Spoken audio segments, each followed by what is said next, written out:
नमस्कार। कैसे हैं आप सब। दिल्ली दंगे का मुख्य अभियुक्त, मुख्य षड्यंत्रकारी उमर खालिद की आखिरी उम्मीद दिल्ली हाईकोर्ट ने खत्म कर दी। उसकी जमानत याचिका खारिज कर दिल्ली हाईकोर्ट ने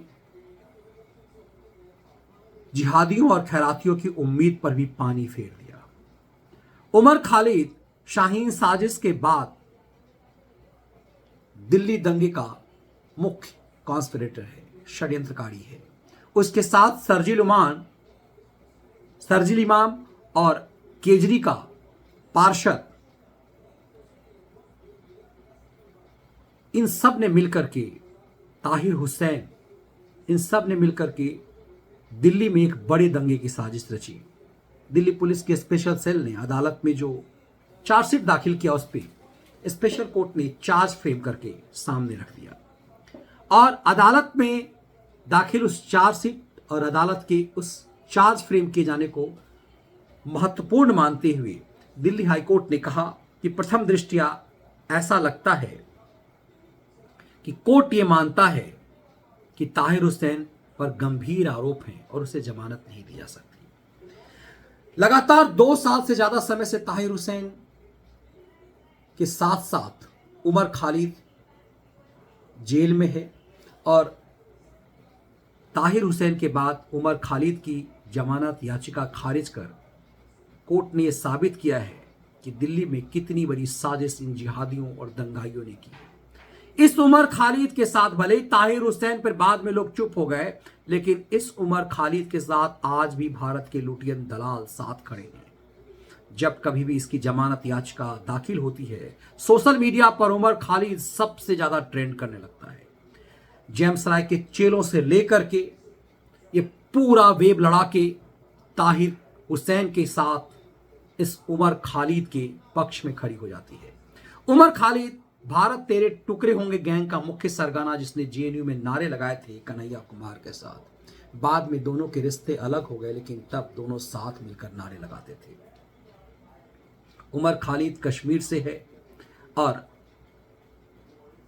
उस नारे का मुख्य षड्यंत्रकारी है जिसमें अफजल हम शर्मिंदा हैं, तेरे कातिल जिंदा हैं के नारे लगाए गए। उमर खालिद के उस उत्पात पर भारत का पूरा लिबरल दलाल मीडिया उसके साथ खड़ा रहा। आज भी जब उसकी जमानत याचिका रद्द होती है तो पूरा लिबरल गैंग ये सवाल उठाने लगता है कि 2 साल से ज्यादा समय से उसे जेल में क्यों रखा गया है। वो यूएपीए के तहत भारत के खिलाफ युद्ध करने के मामले में जेल में है, फिर भी उसके साथ लुटियन दलाल हैं। ये साबित करता है कि कैसे भारत के खिलाफ दुनिया के अखबारों में षड्यंत्र जब होता है तो एक वर्ग उसका हिस्सेदार होता है।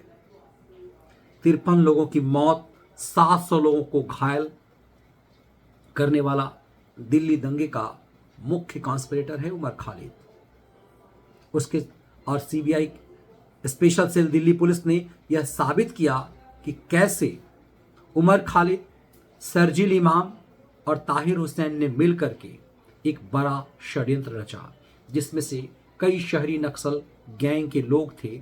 जब दिल्ली को शाहीन साजिश के बाद जलाने की साजिश रची गई, दिल्ली परिवहन निगम के कई बसें जलाई गई, जामिया मिलिया इस्लामिया में भारत के खिलाफ नारे लगे, एएमयू में भारत के खिलाफ नारे लगे, भारत के खिलाफ युद्ध की चेतावनी दी गई, हिंदुत्व के खिलाफ हिंदुत्व की कब्र खुदेगी एएमयू की धरती पर, इसके नारे लगाए गए। उस गैंग का मुख्य सरगना उमर खालिद और सरजिल इमाम ही था। साथ में था केजरी का ताहिर हुसैन, जिसने आईबी ऑफिसर अंकित शर्मा की हत्या की साजिश रची थी। अब अंकित शर्मा का हत्यारा भी गिरफ्तार कर लिया गया। ऐसे में इन तीनों का जेल से निकलना मुश्किल है। लेकिन महत्वपूर्ण यह है कि इन सब के साथ कैसे पॉलिटिकल पार्टियां खड़ी है, सब नग्न हो रहे हैं। क्या अदालत इस पर भी कभी संज्ञान लेगा?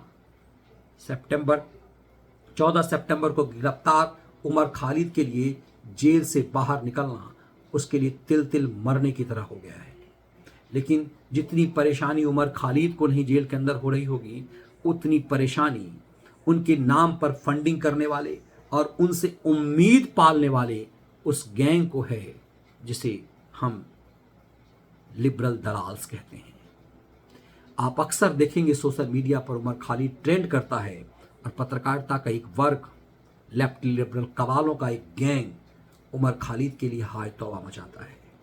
जब भारत की अदालत इन सब की जमानत खारिज करती है तो फिर आरोप सरकार पर लगाया जाता है। जिस तरह से केजरी का मंत्री अदालत के आदेश पर जेल में है, लेकिन भ्रम फैलाया जाता है कि मोदी सरकार ने उन्हें बंद कर रखा है। साजिश का यही खेल है जो लगातार मीडिया के एक वर्ग के माध्यम से खेला जाता रहा है। उमर खालिद, शरजील इमाम और ताहिर हुसैन, इन तीनों का जेल से निकलना लगभग असंभव हो गया है, लेकिन उसकी पीड़ा जेल के अंदर है। जेल के बाहर भारत विरोधी एक गैंग की पीड़ा क्या है, यह समझना बेहद दिलचस्प है। ये वीडियो विश्लेषण आपको कैसा लगा? इसके कंटेंट यदि पसंद आए तो वीडियो को लाइक और शेयर जरूर कीजिए, और चैनल को यदि आपने सब्सक्राइब नहीं किया तो सब्सक्राइब कर लीजिए और बेल आइकन जरूर दबा दीजिए ताकि आपको नोटिफिकेशन मिलता रहे। और हमारा विश्लेषण लाइव सुनने के लिए द मनीष ठाकुर शो को जरूर सब्सक्राइब कर लीजिए। बहुत बहुत धन्यवाद।